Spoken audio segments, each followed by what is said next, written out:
Hi, Caleb, and welcome to today's live stream. Very excited to have you today, and we have a very important topic as it's a major trend in 2023. Going into 2024 will grow in importance. When it comes to MICE destination selection, future of work plays a major role. And you, as an expert on future of work, you are here with us today to deep dive into this topic how future of work influences MICE destination selection. Before we deep dive into the questions, I want you to introduce yourself. I'm Caleb Parker. um, I'm Caleb Parker. I have a hay fever today. So if you see me grabbing a tissue, that's why. Look, I'm the founder of a co-working brand called Bold here in the UK.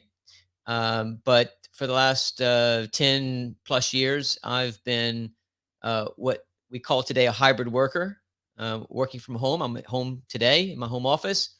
But I also work in offices or wherever I am. I don't believe in work life balance necessarily for myself. I'm more of a work life blend kind of guy, which means that when I go on holiday, I've got my phone with me, but I might take it a couple extra days to be on holiday because I can work while I'm there. For instance, this Thursday night, I'm going to Paris. I'll be working on Friday remotely. I have a meeting for lunch, and then on Monday when we come back, I've also will be working remotely. But I've got a weekend in Paris. That's nice. Okay, great. So let's start with the first question. And as we go along, I welcome everyone also to ask your questions in the comments. And we'll take your question then straight away. We will not wait until the end of the stream. So, um, future of work is not completely new, right? Everyone knows something about future of work, and I'm sure to everyone it means different things. And because it's like our understanding of this whole future of work. So if we take the iceberg model, right? So what you see and what you don't see. So if we apply this iceberg model to future of work, what are the aspects that most people see and don't see when it comes to future of work and destinations? Well, I think you hit the nail on the head when you said the future of work is nothing new. There's always going to be a future of work because we're always going to have a future, hopefully. And so I think when we were talking 5 years ago or 6 years ago and doing events together in London, we were talking about the future of events, and there's always going to be the future of events. But to your point of what we see and what we don't see, I think it's human nature to see what's happening, to see headlines, to see what we've done in the past, and focus on those things, and not really think about what could be. And look at I'm an optimist, but I'm also someone who looks at problems and says, well, how can we fix these problems? What can we do to remove friction? So I think what we don't see is um, the people that are looking at how to solve these problems and make the future a better place. We don't see some of the things that they see. Um, and but we also don't see what's happening in smaller rooms in people's minds. We don't see what people's desires are if they're not talking about them. And so I think there's a lot we don't see, but I think it's better to focus on what can be. And when it comes to the future of work, I believe that even though today we're seeing a movement towards strong borders, um, keeping people in certain places, getting people back into an office, these hard line positions, I believe the future is a lot more flexible than that. And I think what we don't, what we are seeing a little bit of is countries and some local governments making it easier for people to bring their money to their communities. We also see other governments trying to keep people out. Um, But I think when it comes to the future of work, we don't know what laws are going to change. We don't know. Um, well, we we don't know where people are going to want to live going forward. And these are the questions. I think it's hard for me to sit up there and say, "Here's what we're not seeing."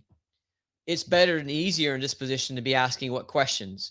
What questions should we be asking to get people talking?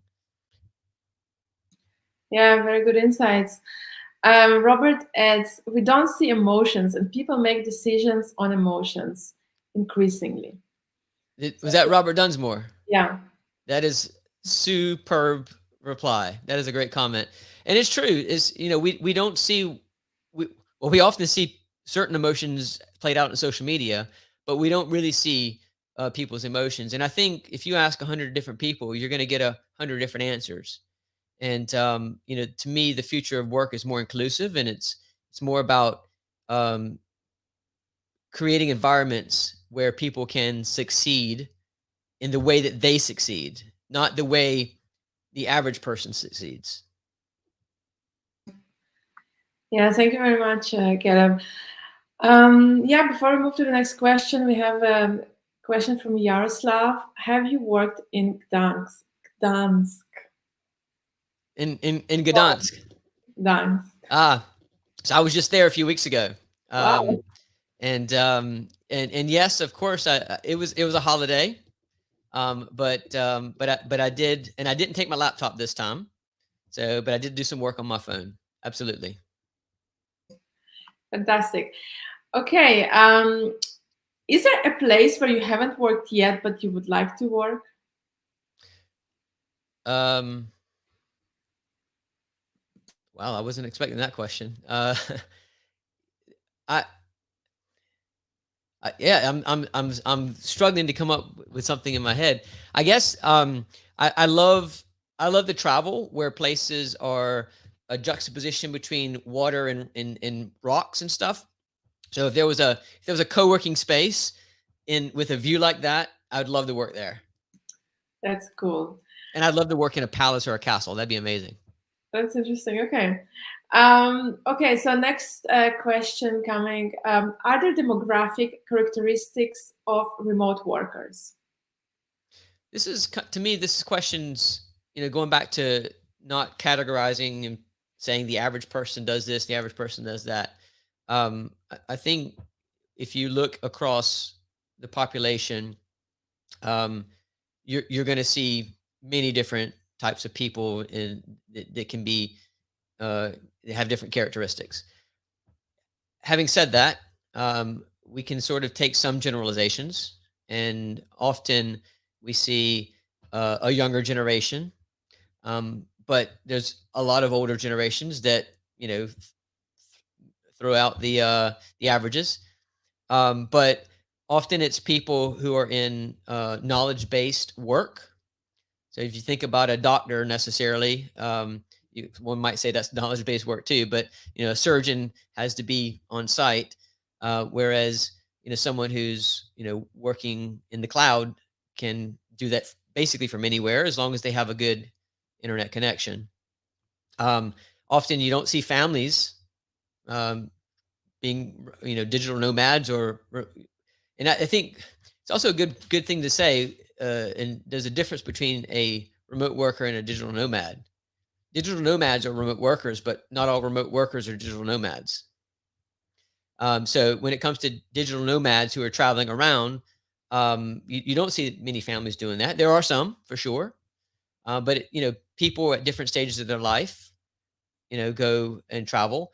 And I think often you want to think about, well, the digital nomads are the backpackers, and they're the ones that are camping and not spending much money. And there's some truth to that for those people, but there's also some very highly paid people who are traveling around and want to experience different places and work there for a month or 3 or 6 or a year.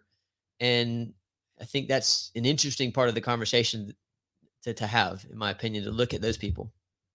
Yes, definitely. We touched on this. We had a LinkedIn audio event before, and we touched on this that it requires this image change. It's no more low cost backpacking. It's people who earn good salaries, and they can afford also more luxurious accommodation and working spaces and spending money at the destination. So it's also a very big point, I think, of remote workers who have also spending power and Yeah. can be also very lucrative target audience for the destination. So coming to destination promotion, and you go to many conferences around the world, right?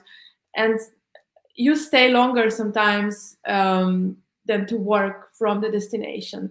And any destination that attracts big congresses, say it would be very attractive for them to attract remote workers, um, to adjust their destination for remote work. So a destination that is looking for this target audience, a MICE destination. So what would be the messaging that should be incorporated in destination marketing campaign if the goal is to attract remote workers?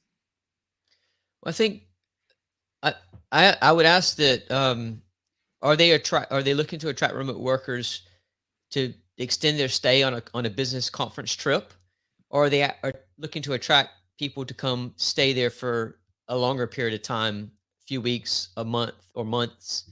Can we qualify that question, or is it both? Yeah. So this is both. I believe it's also very individual for someone who has the opportunities to stay for a prolonged period of time for a 1 month. That could be an opportunity, but for someone who even extend their stay for 3 4 days or 7 days, that also a very big source of income for the destination. And those who also extend the stay just for a shorter period of time, let's say 7 days, they will be still using the same facilities of any remote worker who is there for 1 month, let's say. So if it's the co-working spaces, better rates for accommodation, what do they do for leisure activities, where they connect with the local business community, and so on. So how would you, what messaging should be then incorporated, or would you say it should be also like completely different messaging? And we talk about long stay remote workers, and we talk about short stay remote workers. You would be the right person to also clarify it. Well, I think community is a key word to think about, and in order to have a community and create a community, you, we have to think about who we want to serve, and what do they allow, what do we believe, and we want to attract people that believe what we believe. And so then, I'm going to be very pie in the sky for a second about that, um, because you, just from a marketing message is just to capture dollars. People can see right through that. I want to engage with people who are very authentic. So if, for me, if a marketing message is going to reach me, if they're entrepreneurial, and they believe in challenging the status quo, and they believe in innovation, and they say those things to me in a marketing message, those are the things that are going to appeal to me. Now, someone else might be very passionate about climate change. Someone else might be very passionate about, um, animal welfare. Someone else might be passionate about immigration. I mean, there's all sorts of different topics out there, and you know, I think the past is being all things to all people, and the future is understanding who your customer is, um, and helping them get what they want, and building a community. If you come back to that word, building a community of those people. How do you build a community of people? Well, you start with values, and you talk through values. I saw something from Simon Sinek recently. He says, bad marketing uses promotions, good marketing uses values. And I'm paraphrasing that. But I think that the marketing message from a destination needs to be really targeted towards what people believe in. And then once you get people interested in saying, okay, I want to go to Gdansk because they stand for freedom, because they were the first city where World War II started, and they were fighting the Nazis, and they ended up fighting the communists and all this stuff. People who are interested in history, people who are interested in freedom, are going to be attracted to that. But how do you build a community around that? Give people who come to visit those attractions and to check out those things that they believe in a chance to come together and connect with each other. Yeah, very good answer. A comment from Robert: maybe less herd and more individuals.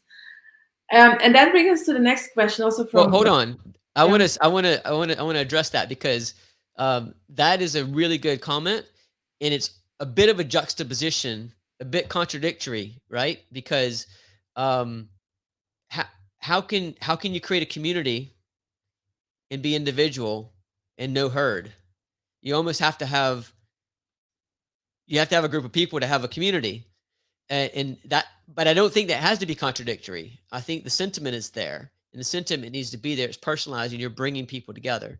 It's not just that you're just following everybody. So yeah, I think that's a good comment. Yeah, and we move to the next question, which is actually also by Robert. And how destinations can foster a sense of belonging and community for remote workers in a flexible work environment. This is going back to the values, I think when you promote values through your communications, through your marketing, through your tone of voice, and everything that you put out externally, um, you almost sound like you're being exclusive, but you want to stand for values and let people self-select. But and at the same time, I think we need to be very inclusive. We stand for this, but it's okay if you stand for that. And you're still welcome here. We embrace all. So that's important, and I think that um, having the community and having the people that you want to do business with and your customers, engaging them in conversation, letting them be part of the conversation, ensuring they have a voice, and everybody, not just a few key people. There needs to be people that have the diverse perspectives, having that being part of the conversation. Definitely, definitely. And what considerations should be taken into account regarding the accessibility and transportation options reaching the destination? Um, well, I mean, depends on the destination, of course.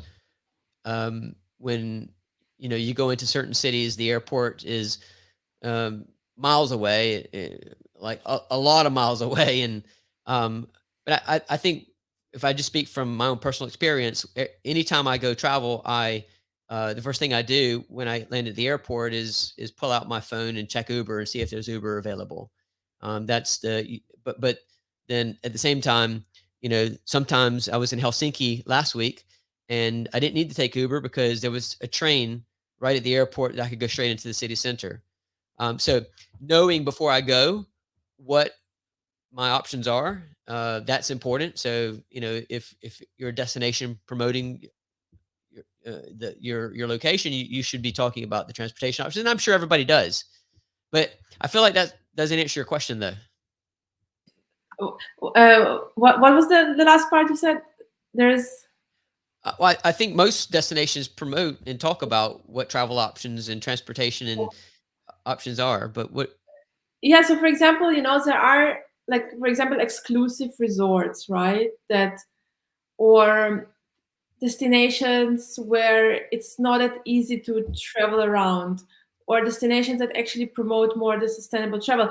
But it can be also go back to your values. For example, if your value is sustainability, then you might choose a destination which promotes actually public transport and so on. So it fits to the previous one. But there are destinations that are like more remote, for example. So would it be consideration to go to like a remote destination and really stay there for the purpose of working, or it's more like going there, moving around? Okay, I see what you mean. I think that yeah, from a destination, it depends. All these questions and answers are going to be it depends, And but the question, sorry, and then, like, okay, can every destination be a destination for remote workers?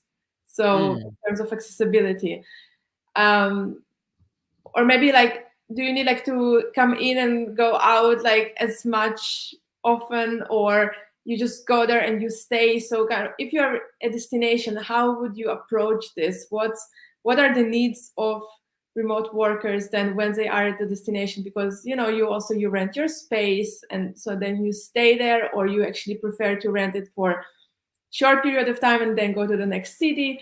So what's your experience with this? Okay, so yeah, so I think it's good to sort of differentiate between people that are coming for a short period of time and want to move on, and some people who are going to stay longer. And I think for people who want to stay longer, um, and it's important to understand from these people whether they if it's a beach destination and they want to do some work and then relax, in the beach and then not travel around. They just want to have that recharging opportunity. um, it's important for the destination to make sure, obviously, help them get to where they're going to be. But what other activities can they do while they're there and they're not traveling around? However, if you're in a city center and you're a destination that's very CBD driven, there's probably lots of amenities around you. Perhaps um, if you're a place like, for instance, I don't know, a couple 2 years ago, or every year almost, I go to South France. I like to go. Last year I went to Ventimiglia and stayed a couple of days. Went to Menton, stayed a couple of days. Went to Cannes, went to Saint Raphael, went to Saint Tropez. Sort of bounced around.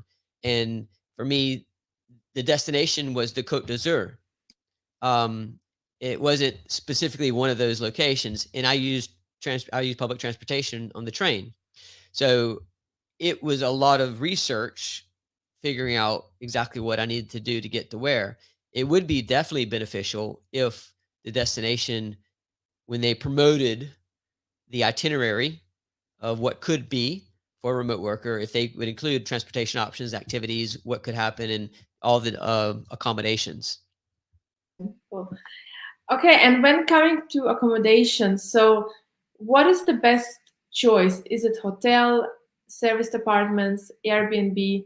What can hotels do more to attract remote workers? Because hotels, they usually tend to be the more expensive ones, right? Um, so what would be your recommendations from the accommodations perspective?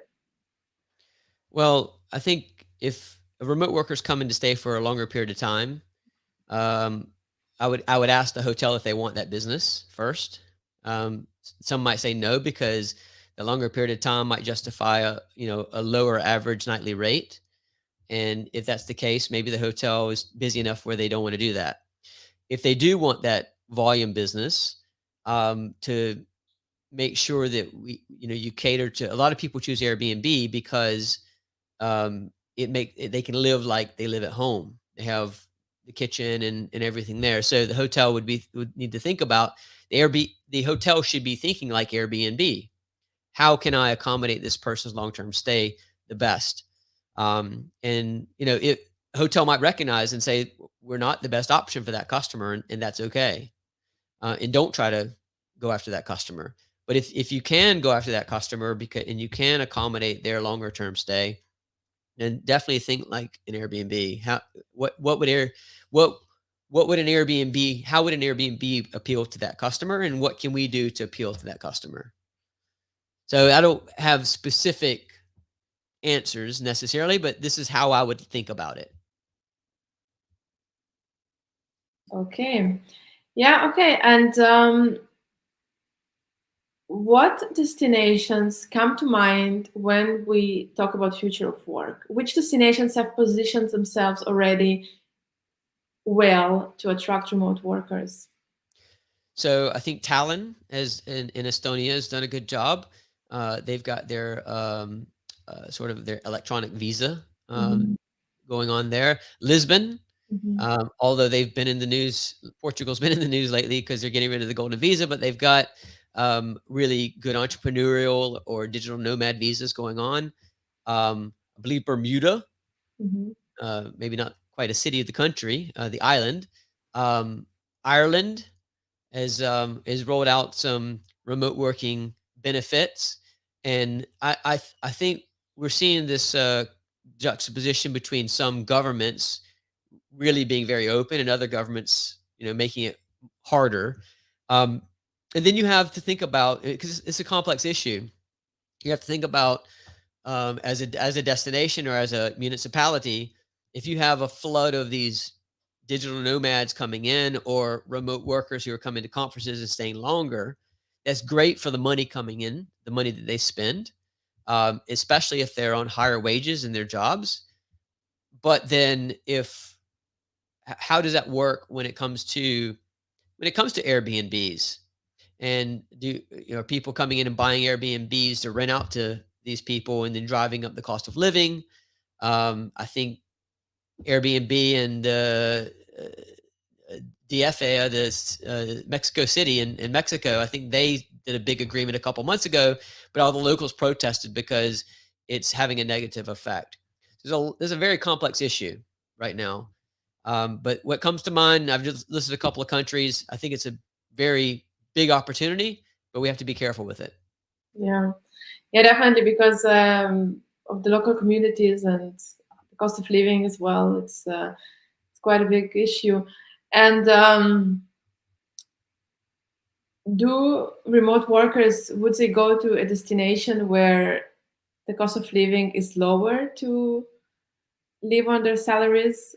Would you say what's how the cost of living in a destination influences or aligns with the needs and expectations of remote workers? I think at a macro level, yeah, of course, if you can move somewhere and earn, a really high salary, but lower your expenses, that's the dream, right? But in reality, that only works short term usually because of laws and taxes and stuff like that. There are some companies that say, yeah, you can work from anywhere with our permission because they have a duty of care to make sure that their employees are being taken care of, and if something happens, they know where they are. But there's also the taxation issue, and when someone lives somewhere and is earning a salary somewhere, then that becomes a liability for the company to have some sort of domicile or sort of tax registration or something like that. So in reality, it's usually a short-term opportunity in that high income, low cost of living. But I think we'll see more companies as we go to the future. I think we'll see, sorry, more countries open up their borders as they figure out how to take advantage of the opportunity to bring this income into their country without having a negative effect on the local population. And yeah, so I think there's an opportunity there. And do you have any data on the average stay of a remote worker? I don't, candidly. There's probably could probably do a Google search, and there's probably some Google data out there. I should have been prepared with that, and I apologize, but I can tell you my average stay. um, and look, I'm in London. That's where I live. But I do travel often, and usually when I go for a weekend, I'm there for an extra day. Mhm. When I go on a proper holiday, I'm there for 1 to 2 weeks. And then I might bounce around, or I usually bounce around, but I might stay in the same accommodation for that time period. Depends. If I'm in the Maldives, of course, I'm gonna. And I have to say, like, I'm sounding very privileged right now, and I am fortunate, and not everybody can is able to say that I'm in the Maldives, and I don't want to sound like I'm uh well, I don't want to sound like I'm sounding right now. If that makes sense. Um, yeah, so yeah, very good insights. I learned a lot from you. It's a really big topic, really. So I hope to see more of this conversation happening in the events community, because people travel for business, they attend events, and they prolong their stay. They select also attending events, perhaps in destinations where they can work. Um, and I know, like, for example, Lisbon, actually, they also position themselves as a destination for remote workers because of the success of the Web Summit. And really, that also brought, it really positioned them as such. So it's a very interesting and complex topic. Um, that's all from my side with the questions. I welcome questions from our audience if you have, and if not right now, always feel free to get in touch with Caleb on LinkedIn and discuss this topic further. Do you have any last thoughts to share for us to where to keep up with this topic? Any websites that people who really want to position themselves as a destination that is accommodating remote workers, which are the resources, the conferences, or the podcasts that we should attend to learn more about it? So I think the final thing I would say is the future of work, and that whole topic around the future of work. It's really the future of life, and people traveling and experiencing other places is a big part of that. So there is just came out yesterday, a company called FlexOS in Vietnam. They just published the top 55 leaders on the future of work and remote work. So I would say go look at that. There's a list there of people to follow, and a lot of them have content they put out on a regular basis. Highly recommend checking that out. Um, and uh, as far as my content, I'm on LinkedIn and Twitter. Of course, you've got the links there. And there's loads of people that are having this conversation. And Arena, I appreciate you giving a platform. It's an opportunity for destinations, certainly to tap into. And I think it's just about leaning into it. Definitely. Thank you very much, Caleb. Really enjoyed it. Thank you, everyone, joining us today. And keep in touch. And until the next time. Thank you, Arena.